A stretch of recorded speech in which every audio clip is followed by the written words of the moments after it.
Ladies and gentlemen, my name is Mark Carlo. My guest is Mr. Larry McDougal, who is running for the State Bar of Texas, President-elect. the president. Correct. Okay, and when is that election? The election starts Monday. Okay, so lawyers like me will get something. I think, don't we usually get, is it by email now? Is that correct? It's done both ways. There's the hard paper ballot. They will be mailing out the brochures of both myself and my opponent, and you should receive those Friday, if not Friday, Monday.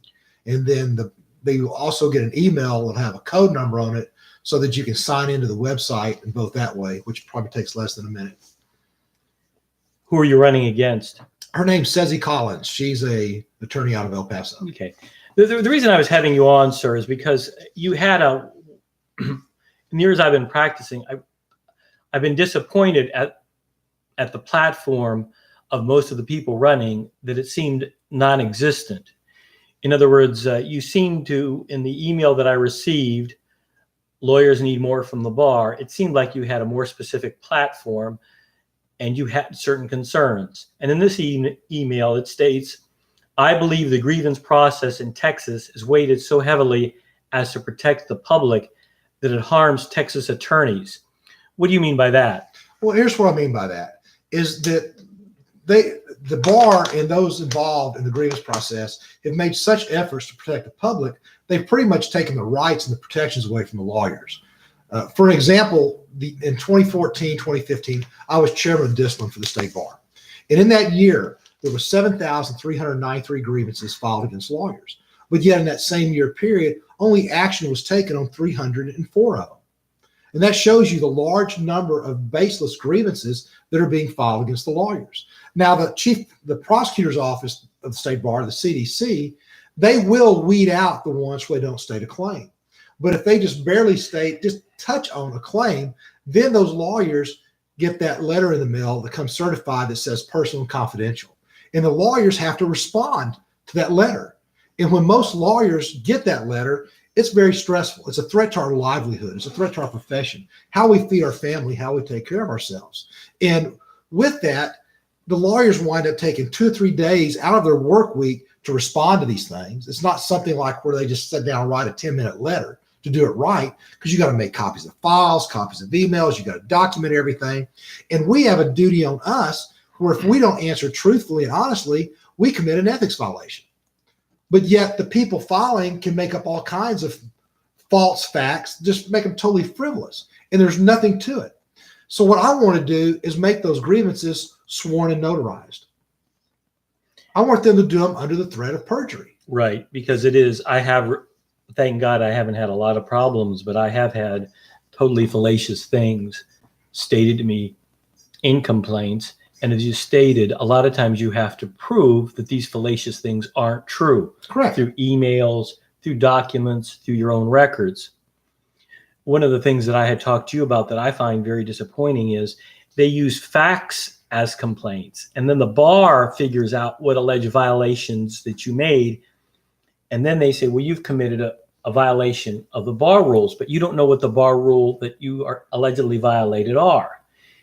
The complainant then states this, sometimes a 2-page narration of facts. You're supposed to address the facts without really knowing what the complaint is. Isn't that correct? Well, the last ones I've seen, they have stated in there, violation of bar rule, this, bar rule, this, bar rule, that. I haven't seen that. I haven't seen that. Is that new? What the last ones I've seen, that's what they were written. But the thing is, you do get that narrative from the complainant. Yes. And that narrative will list a whole long laundry list of facts. And they expect you to respond to each and every one.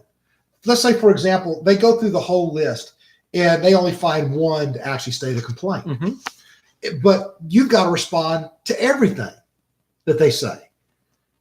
Even though maybe one only stated a complaint, they make you respond to the whole thing. Well, I don't know that they make you respond, but that's the intelligent way to go. My experience with them is if they're alleging these facts and I don't know what, it's my experience, and it's been a while, thank God, but is that they didn't allege what the ethics violation was. And part of those ethics violations, this is an outdated book, 2010 Legal Malpractice and Lawyer Discipline, and they have disciplinary rules, and then they have other rules. I can't quite understand, they have the disciplinary rules of professional conduct, and then they have there's two different sets of rules. Is that correct?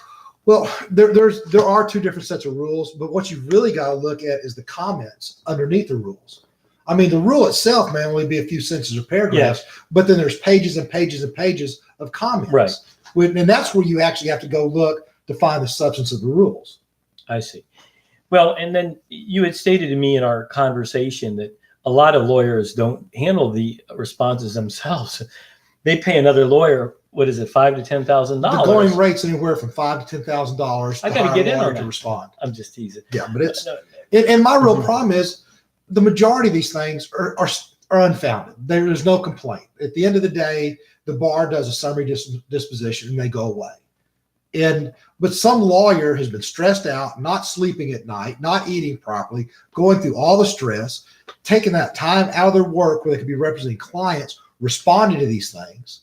And then on the flip side, the new fad is lawyers hiring lawyers. And I'm not saying anything bad about the lawyers, because the majority of them do great jobs in representing their clients, but the fees are running from $5,000 to $10,000. Well, but I mean, I don't know how far that takes. In other words, does that just respond to the initial grievance? I don't know how far that $5,000 to $10,000 takes. It is kind of in defense of that fee, like you're stating about the rules. The rules are kind of complicated. It is kind of complex litigation in a way, isn't it? It is. Or you can call it complex litigation. It's actually administrative law, I guess, technically, correct? Pretty much. I mean, we're lucky in the state of Texas that we have grievance panels you have a choice of. Lawyer has a choice when you receive a grievance and respond. You can choose district court or you can choose a panel. In a panel, you get to go in front of a group that's either 2 lawyers and a citizen or 4 lawyers and 2 citizens, and let them hear your case. I wonder when have there been any recent jury trials that you're aware of that a lawyer has elected to and has won? Anything like that? The majority of the ones I see going to district court are resolved by summary disposition. Summary judgment. I'm sorry, summary judgment. Summary disposition is what we do at the panel level. You know what's a little bit disappointing? Let's assume that it's a frivolous complaint, and I don't know all these procedures, so forgive me, but I know at the end you could elect either to go before the bar, you could go to court, right? Right. You have to make that election when you respond to your grievance. If you go to court, though, it's also true that that's all a public record in theory, and that's disadvantage. Right. That's a disadvantage to a lawyer too. Once you choose district court, everything becomes public record, and you've also taken the private reprimand off the table. I see. Now, in the back of the bar journals, I don't know if all lawyers do this. I don't do it that often anymore. But then you look at the back to see who's lost their license or who's in grievance. Sometimes who died, you know. Well, what do you think? You think that bar journal's doing a good job? They have good articles in there, and I think there's very few good articles. It depends on the practice area stuff. But I'm honest when I tell people about it. Mm-hmm. I get my bar journal, and really what I do is I flip the obituaries to see who I know that's passed away. I'm that old now. And then I'm too. And I look over to see the grievance issues, and see what lawyers, how they messed up. If there's anybody there, I know. To me, the bar journal, and without talking about politics too much, there's an overemphasis on things like diversity or women in the law or equal access to the law, and there's not very much hard news about judges who have improperly held people in contempt, which does occur, fair trials in Texas. In other words, it's not hard news. It's more like political correctness oftentimes. Have you seen that? Well, let me kind of pick up where you ended with that, right? One of my agenda items is going to be professionalism and civility in the practice of law. Mm-hmm. And one of the issues I have in that is what I call bully judges. And traditionally, that has been off limits. It still is, I think. Well, I don't want it to be. A little war story. I took a seminar by the big California group that is freeing a lot of the people that were improperly convicted, especially on death row. Right. And he's saying, well, what causes all these improper convictions? well, it's ineffective counsel, it's junk science, it's and I can't remember. He had a litany of things. And I wrote him and I said, you know, all these things could be solved by the judge. You're not talking about unfair trials, are you? You're not talking about judges that don't follow the rules of evidence and procedure, are you? So I think a lot of times in our milieu, and it's because, you know, we all make a living, we have to watch what we say. And by the way, I'm very happy right now for quite a few years with 90% of the judges in our county. But I've practiced under some pretty bad judges, you know. I mean, and I'm sure you have. I have. So you're talking about the bully judges. The judges that yell at lawyers, humiliate lawyers in front of their clients, in front of co-counsel. Well, you're not going to be able to do anything about those federal judges, and they're pretty good at that, aren't they? Federal judges are something the state bar cannot even really address or touch. Are you licensed in federal court? I am licensed in Southern District. Okay, and have you you've had that problem? Is that correct? I've never had a federal judge lash out at me, but I've witnessed it. Did you know that the lawyers can now file complaints against federal judges? I was aware of that. Yeah, that's relatively. I think that's not been going on but about 5 years. You could file a complaint. Of course, once you file the complaint, then your career is pretty much. It could be hurt. When you file a complaint on any judge, your career could be hurt. I filed a complaint on a federal judge. People said it took a lot of courage. They said, "Well, if I'm not going to do it, who does?" Yeah. You know, and you know, look, I'm not looking for a fight with anyone, because in the practice of law, we have to use intelligence and wisdom to keep our practices alive and to keep credibility. But I think in federal court, it's a worse problem than it is in state court. Wouldn't you say? I don't do that much federal work to be able to answer it that way. And it's not all the federal judges by any means, but because they're appointed for life, you know, they can go in that direction. I mean, that's my opinion. Easier than a state court judge. We've had about, in the last maybe 10 or 12 years, we've had about 3 state court judges that have lost the elections, and because they were acting in an improper manner. Mm-hmm. You know, so there is accountability in the state court judges. There is some, but the thing is that bad behavior has not really been someplace where you're seeing judges getting reprimanded. Yeah, I don't know. Is that right? You don't see it. Okay. And what I want to do, I'm not even that aware of the procedure to file a complaint of a state court judge. Well, we have the Commission on Judicial Conduct in Texas, and the state bar gets to appoint, I think, 2 representatives to it. The rest of them are appointed by the governor. And the commission, we used to say that the commission was more interested in protecting the bad judges from the public than the public from the bad judges. Now, here lately, I'll admit, I've been reading their opinions every time they come out, and they seem to be becoming a little bit more responsive. But one of the things they're not apparently responsive to, at least I haven't seen it in any opinions, is judges basically bad behavior in the courtroom. I mean, you look at, I think it's paragraph 3 of their rules, and it states in there about how they should treat everybody with courtesy, respect. Yet when judges start yelling at you, yelling at your client, yelling at opposing counsel, that's exactly what they're not doing. And I'm sorry. Oh, go ahead. Well, I was going to say judges, like lawyers, they can have emotional problems. They can have substance abuse problems. Is that causing a certain percentage of it? I don't know that. I don't know either. But I don't know. But see, the thing is, if we as lawyers were to blow up and yell and scream like a lot of judges do, and I agree with you, the majority of our judges kind of did that. I kind of did that when I was younger. You didn't do that? You were more temperamental? Not in the courtroom, no. And yeah, I mean, you never. Okay, well, that's good. I was a little bit more temperamental. But the thing is that the point I'm getting at, if we behave like some judges do, we'd be held in contempt and locked up. Right? Well, again, I must say that I am relatively, and I'm a pretty harsh critic of the judicial system, criminal justice system, and all of it. I am relatively pleased by the professionalism of those judges in Nueces County, and I'm not pandering to them right now. We have had judges in the past real bad. Mm-hmm. When I started practicing about 31 years ago here locally, we had some judges that had severe temperamental problems, and but we don't have them now. And even in our surrounding counties, most of them, we don't have those severe problems. But you're right. I've seen and we're not permitted to act in that way. We'd just be held in contempt, right? Right. But yet it's okay Yes. for them. So how are we supposed to have professionalism and civility when we don't always get it from a court? And I'm with you. The majority of our judges are great judges. And in Fort Bend County, we've got some of the best judges around, in my opinion, in Fort Bend. That's where I practice mainly.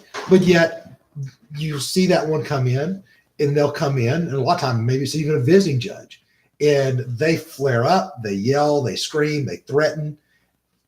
That shouldn't be tolerated. Yet it is. But let me ask you this. I don't know necessarily that your position, if God willing you win the presidency for the state bar, I don't know that you're in a position to do anything about the way the judges act, are you? Well, the state bar's got a big bully pulpit, okay? And we have an opportunity to talk. We have no authority over the judges and how they act and behave as a bar. That's the Commission on Judicial Conduct.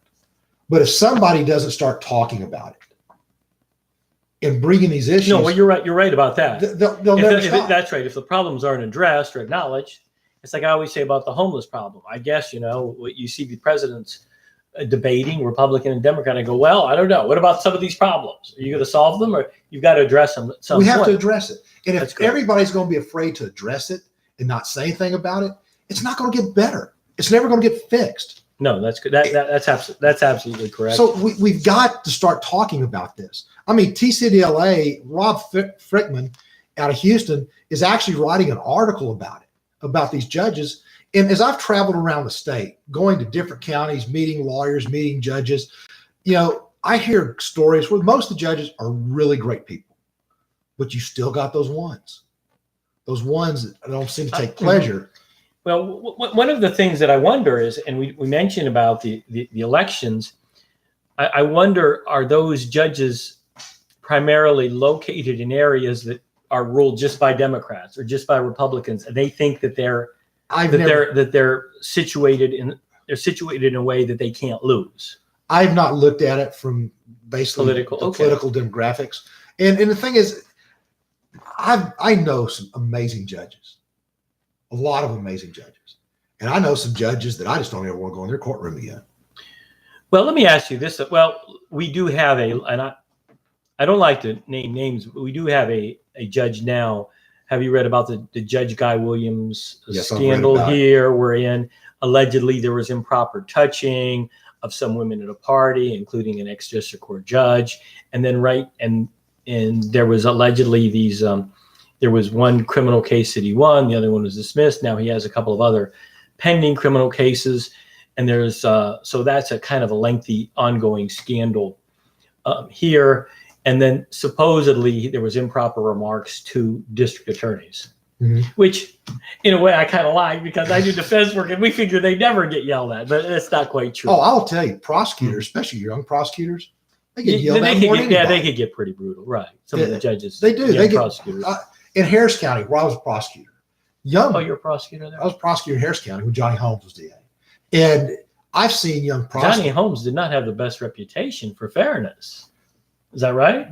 Johnny gave us almost pure autonomy when I was a prosecutor there. And we could This was in the 80s, right? The early 90s. Okay. And you're just a kid, man. I'm just teasing. I enjoyed working for him. And he was one that really, at least in my cases, never really interfered. Okay. And he let us have autonomy. Was that maybe I don't know at what level you were prosecuting. I'd assume that a lot of times they kind of revoke the autonomy in some of the bigger publicity cases and all. Now on murder cases and things like that, I didn't have to go to Mr. Holmes to get a rec, or we call him Johnny. We didn't have to go to Johnny to get a rec. I had my floor chief that I'd have to go to, and I'd have to run it by my floor chief, and he would basically approve my recs. But Ned Morris was my floor chief most of the time when I was doing those kind of cases, and I just had to sit down with Ned and explain to Ned what my position was, and he almost always went along with it. I mean, I know the DA's office had a bad reputation because of the high number of death penalty that we saw. I went to Houston, it may have been in the 90s, and it's getting that way in Oasis County. But back then, I went there to try a case for a friend of mine, and you could not talk to the prosecutor unless it was in court. No. Was that your procedure? No. And I wasn't I wasn't pleased at that time. Now that was just one case, so it's anecdotal experience, one personal experience. But I wasn't pleased with the procedure that my limited experience leads me to believe. But what other issues? Let's see here. That you thought were important. Getting back to the your platform for the state bar, I had mentioned we had talked about the fact that you think a lot of these frivolous grievances would be eliminated if they had to be under oath, because there's some possible penalty of perjury or whatever if the person is lying. And I think that's a very important point. Well, the thing is, if we have it under that, right now, to file a grievance with a lawyer, all you do is go online, fill out an online form, and hit submit. It's not signed. It's not notarized. It's not sworn to. You just fill it out and hit submit. And there's actually no penalty for lying. None. Well, let me ask you about this. Have you had this experience? And I've had it. My client didn't file the complaint. A member of their family did. That happens all the time. And then they don't say, shouldn't that be some sort of jurisdictional issue? But there's no standing requirement to file a grievance. Anybody can file a grievance. Yeah, I don't get that. I mean, I'll always object. I mean, I've objected when that has happened. I said, well, how does this person have jurisdiction over the? I said, I'll hit constitutional arguments first, but do you think I'm correct? Do you think that they should have some sort of privity of contract or a legal relationship? If there's no attorney-client relationship, how is it that these other people are permitted to file grievances? There's pros and cons to it both ways, because sometimes, as an attorney, we have an ethical obligation to report other attorneys. To report other attorneys? If you see another ethical act by another lawyer, we have an obligation under our rules to report. The judges have an obligation to report. Now, how often does that happen? Not that often. Okay? Why doesn't it happen? Professional courtesy. I mean, I can't. I don't think it happens, because basically, if you do that, nothing will happen. Now you do mostly criminal law. As an aside, I found most of the ethical violations that go on by attorneys is not in the criminal realm, especially since we have this discovery when we obtain all the evidence under the Morton Act now. Well, still, criminal and family lawyers are still receiving the lion's share of the majority of the grievances. Well, family law, I could kind of see, because the procedures are so, there's different motions you could file. But I have, in my criminal law practice, I have clients all the time that say, well, you're not doing anything. Well, there's only so many things you could do. You could plead guilty, you go to jury trial, you may be able to file a motion to dismiss. They almost think that there's something that you can do that's outside a very tightly regulated procedure. Mm-hmm. Have you found that? In criminal law, we don't do the discovery and the depositions. That's right. I mean, stuff there's other, like our brothers on the civil side. That's right. I mean, there's no summary judgment. There's no argument about interrogatories or requests for production. So the person saying, they act like there's options that exist that don't exist, and they get very frustrated. Well, they watch TV and see Law and Order, and on those, there's always I haven't seen the shows, trials and hearings and stuff. Right. But we don't have those in Texas. Right. But the thing is, we still get the lion's share of the grievances. They're still filed on criminal and family law attorneys. I have seen one thing I've seen, if you practice in a specialized area, like I do Social Security, disability, my practice through the years, I told you I used to do a lot of personal injury. It's been, it'll be anywhere from a third, maybe Social Security disability now to a half, whatever. It changes up. But the bar has no idea about those kind of cases. So somebody says something bizarre, like, well, he didn't tell me how much money I would receive on disability. And the bar will say, look, I wouldn't know. I don't know.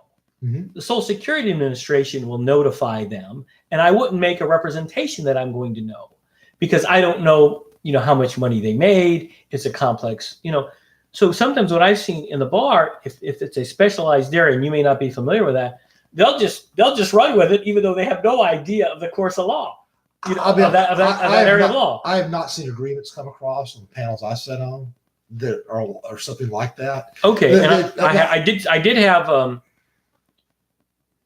I did have one, and I felt it was totally frivolous. Well, I know it was totally frivolous, and I had to sit there and answer that. And even though the bar knew nothing about it, that was one example that he alleged. I didn't tell him how much money or I misled him, but regarding the amount of money he was going to receive. I said, I have no idea. That's a complex pattern. Quarter years, how much money you were making, this and that. I said, they received that notice after we win the case. And we'd won his case, and he received a fair amount of money. But I still had to file a grievance, answer this grievance. And what's interesting is, as you were inferring earlier, if you have to spend, on average, what would you say, 10 to 15 hours answering a complaint? I look at 2 to 3 days. Okay. 2 to 3 days in answering a frivolous complaint, assuming that's 24 hours, 8 hours a day, man, that hurts you very badly. How many days out of a year do you practice? If you figure 5 to 6 days, that hurts you very badly. I mean, that's one of my points exactly. That's why I really want to cut down on the frivolous grievances. And it's just my number that I came up with, but I'm kind of estimating if we did make grievances sworn to and notarized, that you would probably cut down a third of the grievances, which would be a huge cost factor savings to the bar, not having to investigate and deal with all that's a very good point. That's a very good point. But there's always a conservative argument that a lot of the bureaucrats or the social people involved in the certain sort of what would you say it, socialistic governmental regulation systems always want to keep up the number of jobs for their own bureaucracy. You mean justify their existence? Yes. But see, my plan is and that sounds very conservative, but I've seen a great deal of that. And I'm sorry, what was your point? I didn't mean to I'm saying my thoughts is if we can lower the number of grievances, and I'm talking about the frivolous grievances, not the good ones. Okay. Yes. If we lower those, it'll free up people within the CDC, lawyers, staff, investigators, right? Because they're not having to work these files. Right. We have in my opinion, one of the greatest services that we have to the lawyers, if we're going to take disciplinary action, is having an ethics helpline, which I believe is severely understaffed.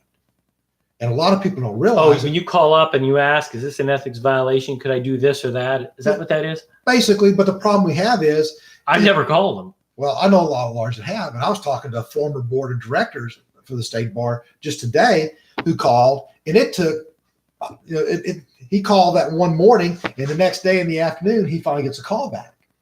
And the reason is they get about 6,000 calls a year at the ethics helpline. But the problem with it is we have 2 and 1 part-time persons working in there, and they can't keep up. It's rare. I haven't talked to anybody yet that's gotten a call back on the same day. Well, isn't that a little bit like the IRS? Do you ever have a problem and you call up the IRS and you speak to 3 different people, get 3 different answers? True. But and are those lawyers that are manning those phones? There are lawyers manning those phones. Well, that's interesting. But you know what? I telling a younger lawyer the other day, I said, look, don't ever ask another lawyer something, because a lot of them will just BS you. Mm-hmm. And they just say whatever they say off the top of the head. And the truth of the matter is, you always got to research it yourself, because every legal issue is different. So I don't know. You have more lawyers up there. They have to research it too, just the way you would. But you have some. You have some up there that are ethics geniuses. Oh, that's interesting. Okay? I don't have knowledge. I could believe that. They're good people, and they try to help. The problems we have with the ethics helpline is they're just running so far behind. But there's more problems with the ethics helpline than just that. You want to go into that right now? Say it. Let's do it. All right. The ethics helpline is undermanned, and people aren't getting calls back. I'm on the TCDLA ethics helpline. Okay. If you call us, one of our members calls us, usually you get a call back within 10 minutes. Texas Criminal Defense Lawyers Association. Right. TCDLA. Usually get a call back from one of us. And if we can't answer your question, then we basically get on a conference thing with all the other ethics lawyers at TCDLA, and we brainstorm it to give you an answer, which you usually have within an hour. So when a lawyer picks up the phone and calls an ethics helpline or an ethics hotline, it's usually because they've got a crisis that's going on right now and they need help. If you don't give the lawyer that help when they need it, well, that's true. They're going to make a decision, be it right or wrong. Well, obviously. And I think if we're going to discipline lawyers in Texas, we have to give lawyers an outlet where they can call confidentially and get help in trying to resolve this issue? This is a general question. Every regulatory body that I know of, it's my opinion.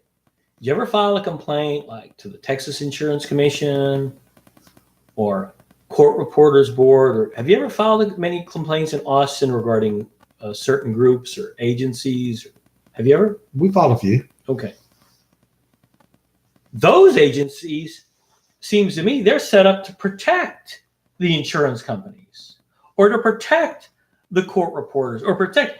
Ours has become like a boss wherein they're actually kind of persecuting the criminal defense, many of the lawyers that these complaints are filed against. Is that right? Or is that a paranoid, incorrect thing? That's my impression. Well, they're attempting to persecute. Well, at the end of the day, I believe they get it right the majority of the time, not all the time. Right. Well, my problem is, and where I think it's unfair, is everything the lawyer's got to go through from the beginning to get there.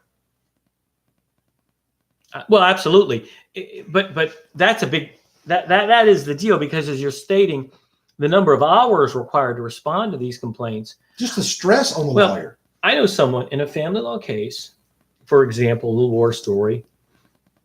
Younger lawyer, complaint was filed. This lawyer had been paid $500, and the $500 was it was returned probably after the grievance was filed, but before they received it. And the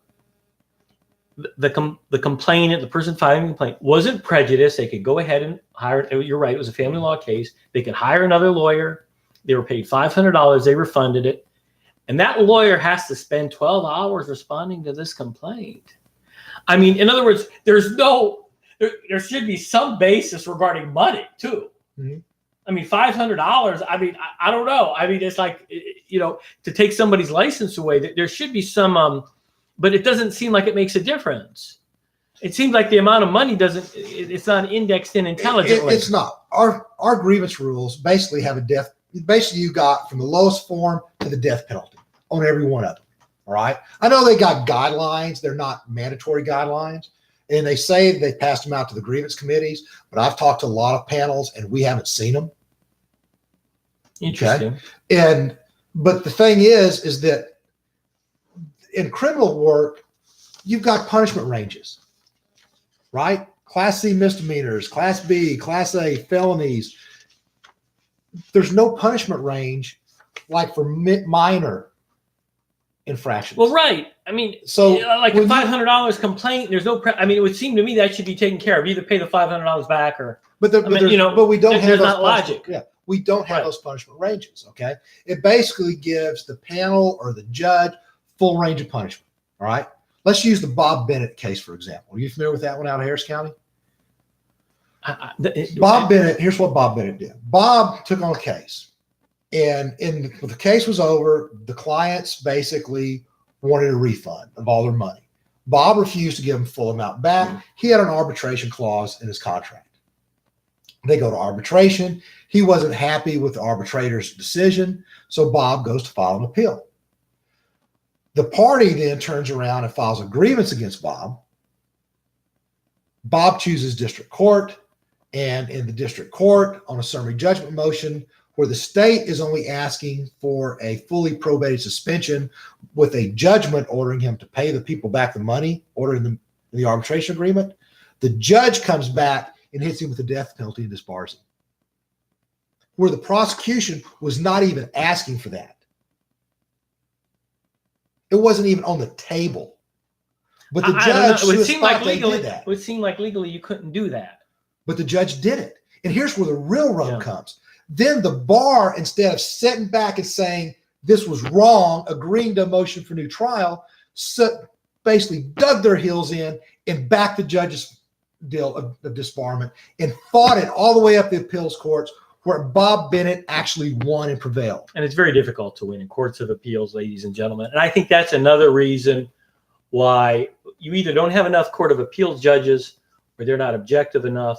One of the reasons I think that we have some of the judges acting as we do is there's not enough review of many of these decisions closely enough by the courts of appeals. And that's that's an assessment of mine. You also talked in your letter that you had sent out to the lawyers. Lawyers need more from the bar, referring to the unauthorized practice of a law that harms our profession and the public, etc. So why is the unauthorized practice of law a problem? And are we saying that because they're in fact affecting our business or the amount of business that we receive?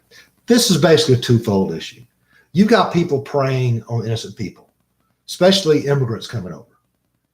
And they're not lawyers. Some of them are not anything. Yeah, I've seen that. Yeah. And notary publics. Yeah.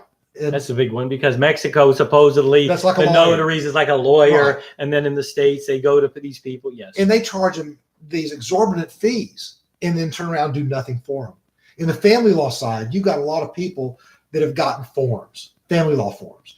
You can go to them and for $100 or $200, they'll draft all the paperwork for you and then give you a little form, a prove-up form, and tell you to go prove it up on a pro se docket.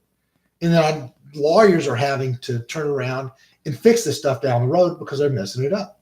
We have the family law forms that the access to justice people in the Supreme Court shut through. Okay. Those are designed for no children, no property, uncontested cases. But yet people that don't want to hire a lawyer are trying to doctor those forms themselves and use them. Okay. That's kind of getting off a little track from UPL. But the problem is UPL is a committee of people that are volunteer lawyers. And it's their job to investigate. I don't know what UPL is. Unauthorized practice of the law. Oh, okay. And it's their job to do it. And these people do that. But the thing is, especially when you get into the big cities and other places, you're asking these lawyers, a lot of them are ladies, to go into these rough neighborhoods and try to find people and interview them and try to talk to the person, the notaries, whoever's doing this stuff. And they don't have a single secretary or single investigator. It's just them. Yeah, that's real bad. And I can believe, I know Houston a little bit. I lived there 5 years, went to law school there. And I know that sort of thing could very easily go on there. They need help. They don't have the resources. Yep. In the days, this was explained to me by one of the chairmen of one of the committees, the local UPL committees. In the days when this was started, especially in the metropolitan areas, UPL was something that was done by the big firms. Unauthorized practice of law. What do you mean it was done by the big firms? They're the ones that volunteered and did the work. And they had the resources to go out, investigate, and do these things. They had the resources online, do discovery, all these things. But over the years, the big firm law, most of the big firms have kind of backed out and are no longer involved. So they're probably not as profitable and they're not as big as they were. They're like the accounting firms and everyone else, right? Right. But the thing is, it's now fallen on the small lawyers from the small firms and solos who are expected to pay this stuff out of their pocket and do this stuff. And I don't think that's right. We need to give the UPL committees the resources they need to go out and investigate these things. Because yes, they do take business away from lawyers. Yes, they do harm the public because a lot of them are just ripoffs. Well, some of the, this is an aside, but I've seen many judges that are pretty nice to these people that go in there with these forms on family law cases and trying to help them. And I got to be frank, even though I've never been a judge to be cynical enough, I don't think I would do it. I'd say, hey, I don't have the time to help you finalize your divorce. You have to hire an attorney to do so, or you have to come back with the right forms. So it is taking up time in the courtroom as well. It does. And some of the judges are very nice, like I say, here locally, but I don't know if I would do it. I've seen one judge sit there and correct their paperwork for them. And that's the judge taking time. Well, that's nice. That's nice of them, but they have cases too that, that's their decision, right? As a judge. But my issue is that I think that unauthorized practice of law it's a big deal. If you want someplace where it's really hurting the public, that's it. That's it right there. That's where the public gets harmed. Why is it? This is an aside, but I never could understand. In a way, there might be a social policy reason to disagree with what they've done with family law anyway throughout the United States, whether it's no-fault divorce or 90-day divorce, etc. There's some of the conservative religious groups don't believe in that procedure anyway. But why have they made it all these forms up to encourage people. I mean, one can almost say, are you encouraging people to get divorced?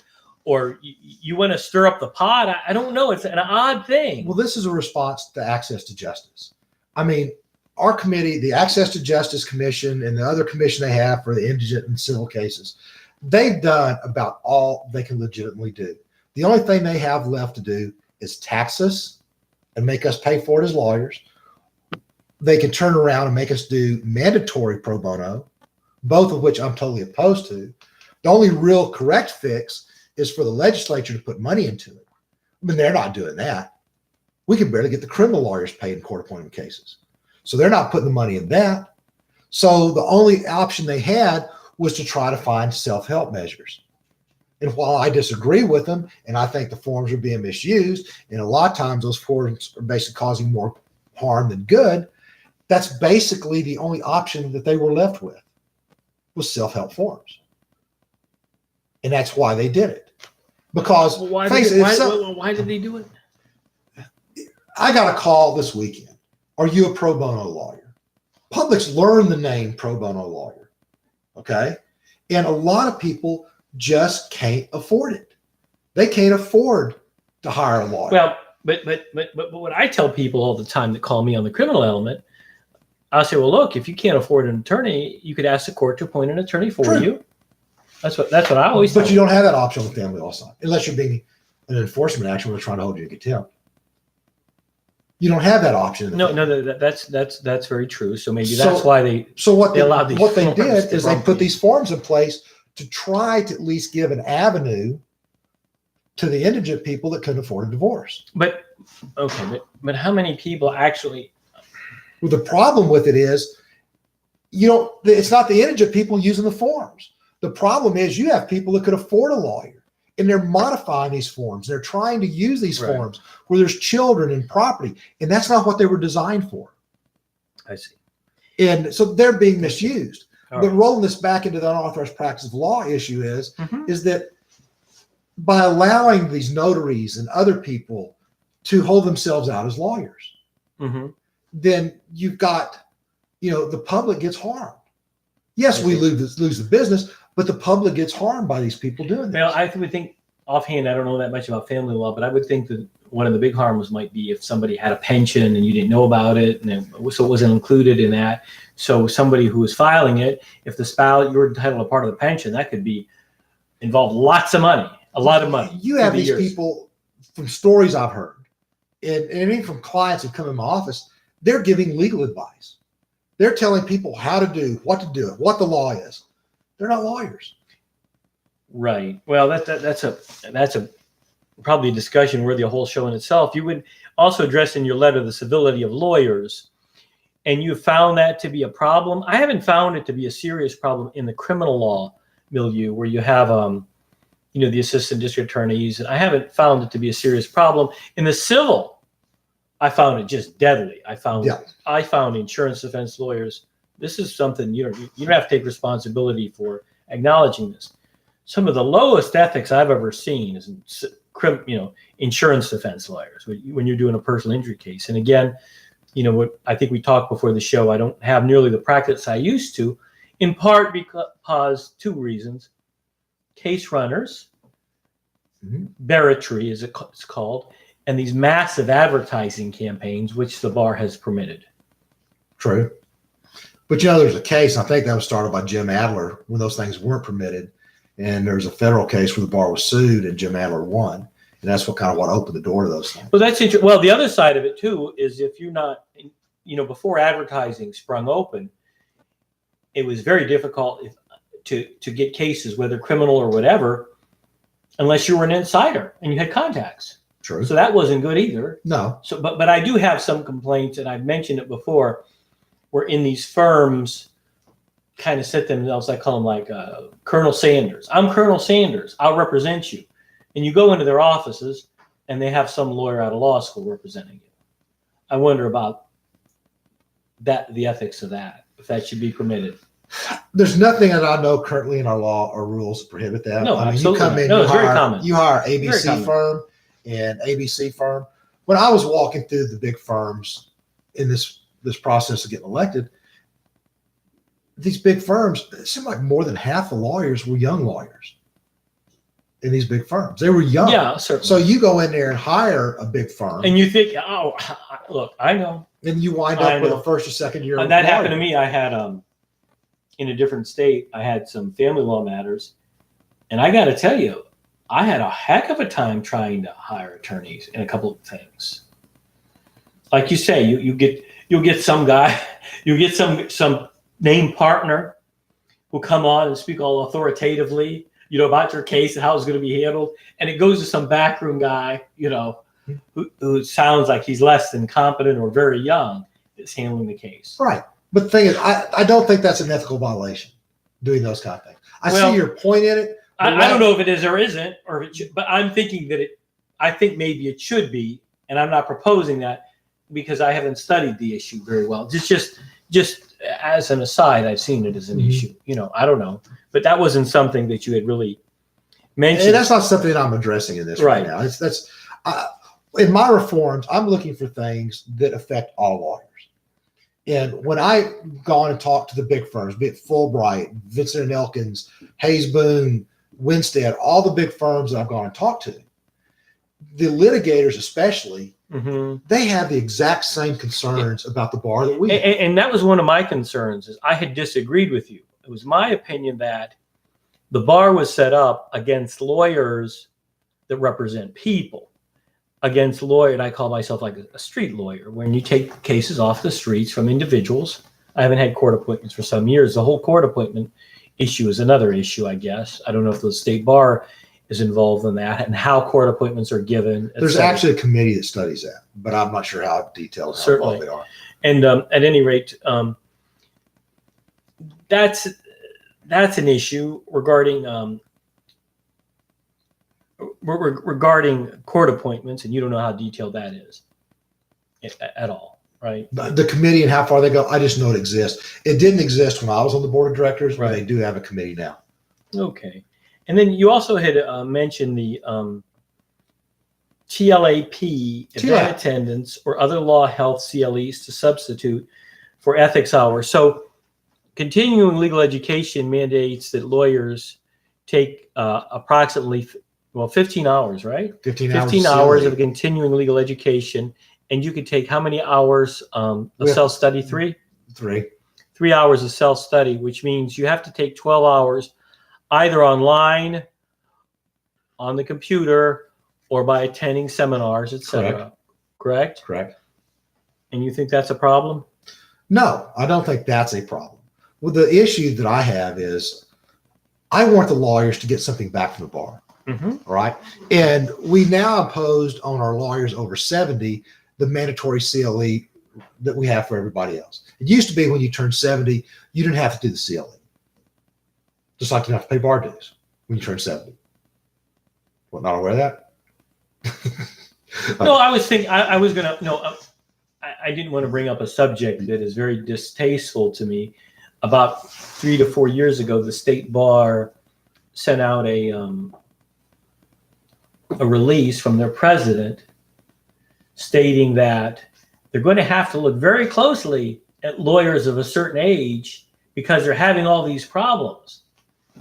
And it was like blatant discrimination. Discriminatory. I said, how can you be saying that? But I was on the bar board when that was going on. And here's the issue. Well, let me kind of explain to the issues. We started getting a large number of grievances on the older lawyers. And one of the common things we'd found on the older lawyers was they had quit taking CLE. They were not up on the law. They weren't staying current with the changes in the law. I don't know how you couldn't stay current if you're practicing law. Well, just let me kind of keep rolling with this, okay? So what the bar did at that time is decided that if we turn around and lawyers are still going to continue practicing, they need to keep current. And that's why they imposed the CLE requirements back on the lawyers over 70. Okay, trying to address those issues so that we wouldn't have as many of the lawyers over 70 in trouble, okay? But the thing is, now we've imposed that extra cost on the lawyers of obtaining that CLE. But you know what? You can get these discounted. It's not that big a cost now. It depends. You get these discounted if you know. It depends on where you go and how you get it. You can go to some of those little sites that we get the emails on every day, but you're not getting anything that's really relevant to Texas. So my proposal is this. Let's give back to the lawyers. The target I'm going after is trying to bring the market of these lawyers that use those cheap out-of-state CLEs. I'm bringing them back in and giving them stuff that's Texas, that's local. I firmly believe that Texas Bar CLE puts in some of the best CLEs in the nation. I really believe that, okay? But I also know the cost of these CLEs continue to go up. Yeah. And one thing that's not understood unless you're in business, it's easy for them to say, take these CLEs and the good ones are $250, $350 each or whatever. So two might be $700. You know how much money you got to make? You know this. To keep $700, you might have to make $1,500 or $2,000. Right. So the costs, the costs are pretty extreme if you're a solo practitioner and you think that way, Right. And if we turn around, what I'm not proposing this with the advanced classes and that. And I'm a big believer in the advanced classes because not only do you get, I think, the best speakers and the best topics at the advanced classes, but it's a great time to meet other lawyers, socialize, things like that. That's just kind of my belief on those. But what I'm looking at doing and want to explore is let's give the lawyers of Texas their minimum requirements of CLE for free. Well, that'd be interesting. Okay. I know that minimum continuing education for free. I know they have a few free courses, they like do. a half hour a month, half hour a month, or an hour a month. That if you keep up on them, it can help you can get close and you get help. But my thought is, I'm not trying. I want to keep our advanced courses and our specialty courses where they are. Okay, because I think we really do some of the best CLEs. But what about for the lawyers that can't afford to go to those classes? Because some of those going to CLE now, and you put in travel and hotel rooms and stuff, you can be looking at $2,000 or more just to go to one of those things. By the time you pay tuition and all your other costs goes on. I want to look at putting a program together where it's basically bankruptcy 101, criminal 101, family 101, contracts 101. We give the basics out there to keep the lawyers at least current with the basics of the law.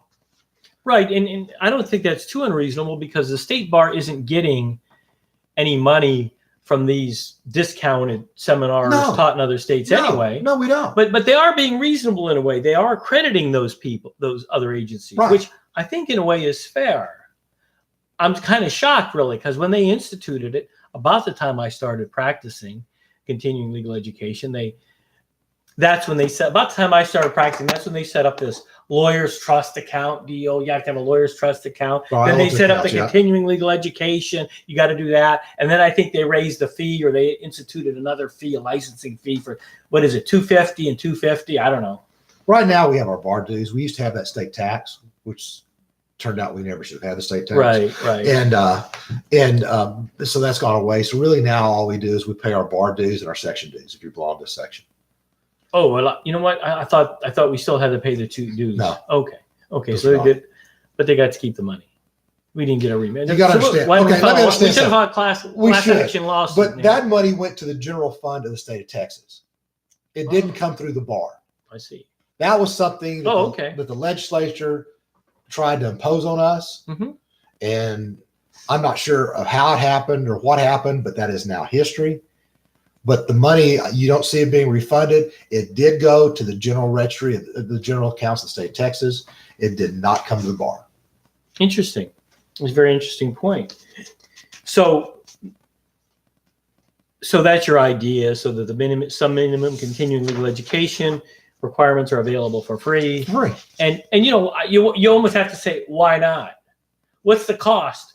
If somebody's appearing at a seminar, what's the cost of videotaping it or whatever, right? Well, and then showing it. It would be very, very minimal. At the state bar, we have, and I've done a lot of these, we have a studio, like a news studio, where we actually videotape these things live and broadcast them. Certainly. And we've got a film crew. We've got an extraordinary setup.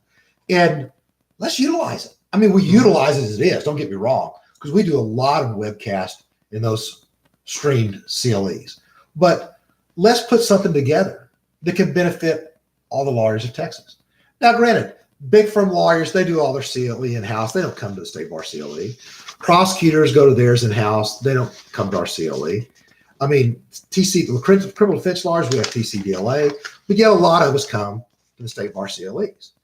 And it's one of those things, though.